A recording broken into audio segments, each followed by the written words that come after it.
Bible పరిశుద్ధ గ్రంథం అని అంటారు. ఏ రకంగా మీకు పరిశుద్ధం అనిపించింది? ఏంది అసలు? ఏంటంటే నాకు అర్థం కాలేదండి. బైబిల్ పరిశుద్ధ గ్రంథం అంటారు.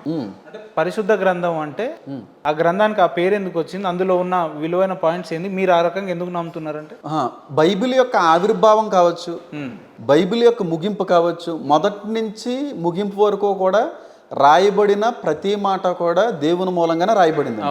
దేవుడి మూలంగానే. అందులో ఆకాశము భూమి గతించిపోద్ది కానీ నా మాట మాత్రం గతించిపోదని చెప్పి క్లియర్గా వాక్యం కూడా సెలవిస్తూ ఉందండి.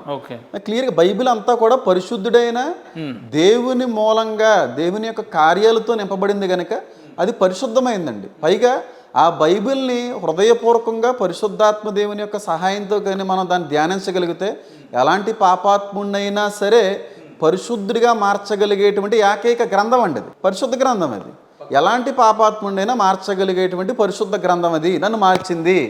నాతో పాటుగా చాలా మందిని మార్చినటువంటి పరిశుద్ధ గ్రంథం. సకల పాపాలకి కూడా నివారణ ఔషధము ఆ గ్రంథం మాత్రమే. ఇప్పుడు సైన్స్ కూడా ఒకనొక రోజుకి వచ్చేటప్పటికి బైబిల్ దగ్గరే బైబిలే వాస్తవం అని బైబిల్లోనే ఎన్నో జవాబులు సైన్స్ కూడా పొందుకుందండి.